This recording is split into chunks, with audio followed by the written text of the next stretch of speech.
I haven't eaten for a long time, so I just... My 7-year-old grandson stole a 10-cent gum from the candy shop I run. Hearing the unbelievable reason for his actions, I was so shocked that I froze. I'm sorry.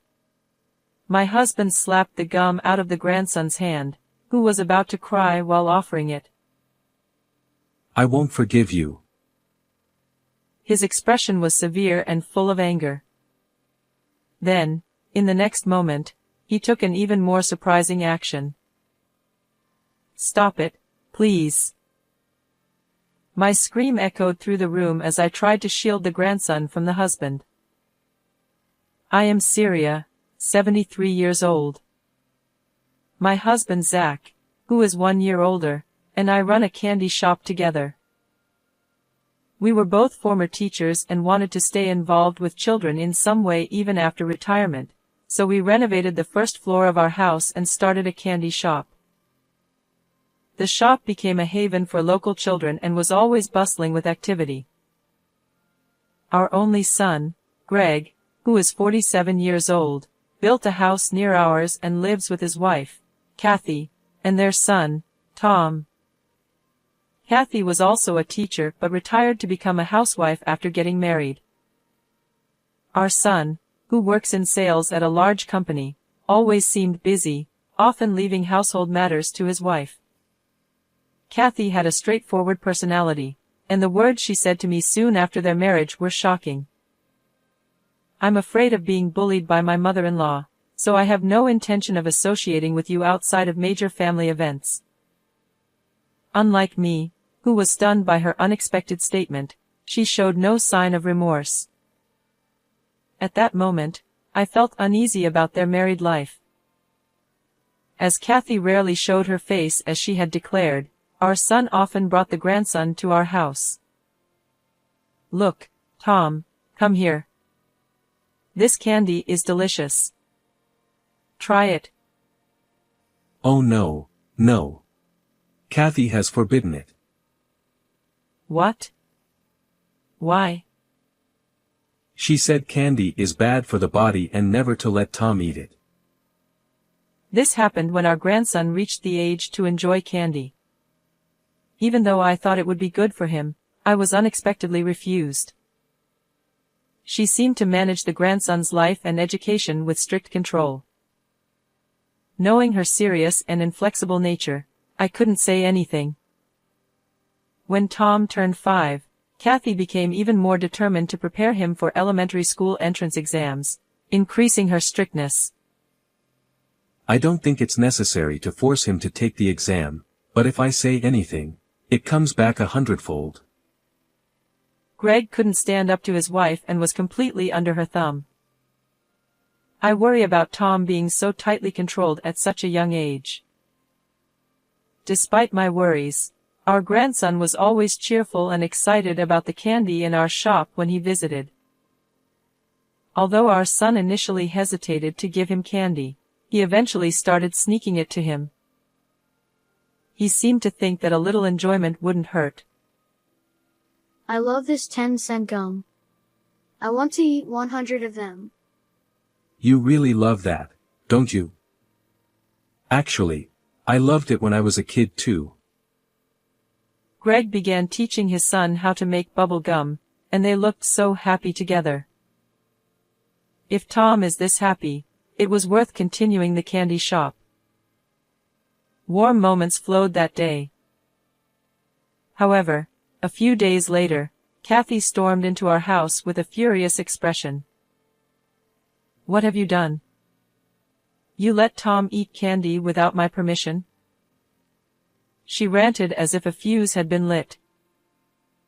I manage everything Tom eats. I can't believe you let him eat such unhealthy stuff. Kathy, calm down. I apologize for giving him candy without telling you, but the candy here isn't unhealthy. Despite my words, she was too agitated to listen.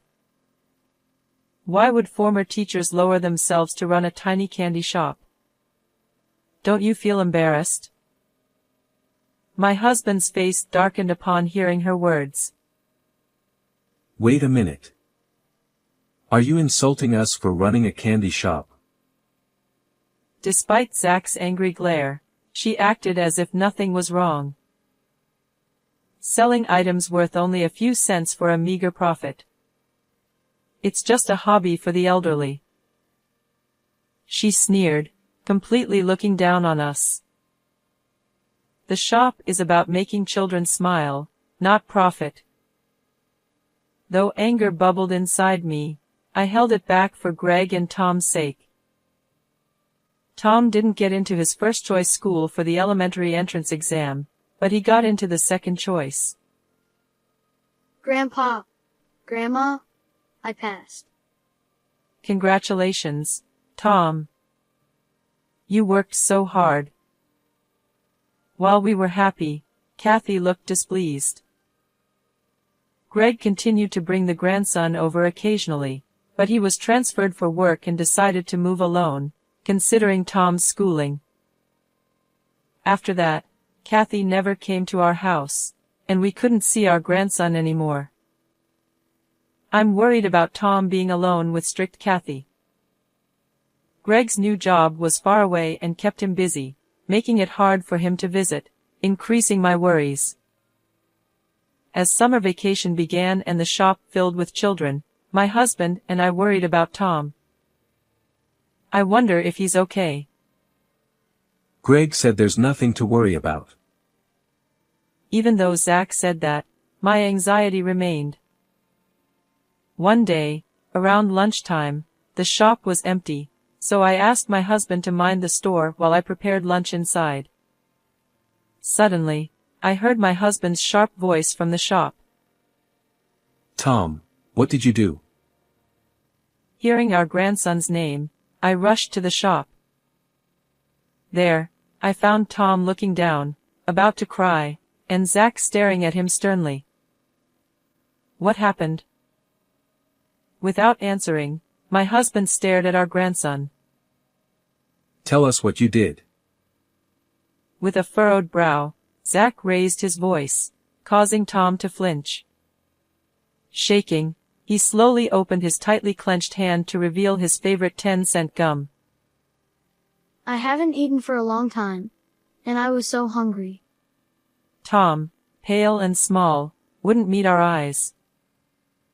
Incredibly, our grandson had tried to steal gum. The shock left me paralyzed. I don't believe you would do such a thing without reason. Can you tell us what happened? Hearing my words, tears welled up in his eyes, and he began to cry. I gently patted his back to calm him. Then, he revealed something even more shocking. Mom always makes me do 4th grade problems, but I'm only in 1st grade, so I can't. When I can't, she gets mad and won't let me eat. That's terrible. You can't solve problems for older kids. How can you eat then? He survived by eating school lunches, but with summer vacation, he hadn't eaten in 4 days. Mom always tells me to study and leaves. So I go to the park and drink lots of water to feel full. Unbelievably, Kathy locked the fridge to prevent him from getting food. Even worse, it seemed she turned off the water main, as there was no water available. In this heat, that's dangerous. Hearing this, my anger towards Kathy intensified. Grandpa, I'm sorry for stealing. After finishing his story, Tom tried to return the gum. I won't forgive this. Zach, with bloodshot eyes and a red face, slapped the gum from Tom's hand. Then he raised his hand towards Tom's head. Stop. To protect Tom, I instinctively raised my voice. I thought he would harm our grandson, but he didn't. First, let's have a good meal. You can have the gum afterward. Zach patted Tom's head gently, smiling warmly. His anger was directed at Kathy, not Tom. Relieved, Tom's stomach growled loudly. Seems you're hungrier now. Let's have lunch. I quickly made Tom's favorite omelet, and he ate to his heart's content. Grandma, your cooking was really delicious, but the 10-cent gum was yummy too. Oh my, it really is Tom's favorite, isn't it?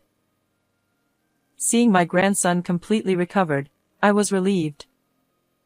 But at the same time, recalling the detailed story he told me, anger began to boil within me. I can't forgive anyone for putting Tom through something like this.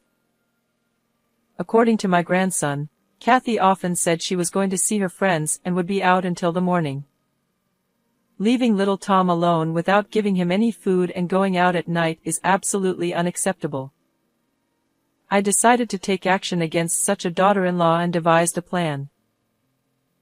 A week later, I contacted Kathy and told her to bring Tom to the shop. Tom, Grandma has something important to talk about with Mommy. Can you wait at home with Grandpa? Okay. But, Mommy. Watching my sulking daughter-in-law's mood, my grandson went into the house. What do you want to talk about? Unlike you old folks, I'm busy.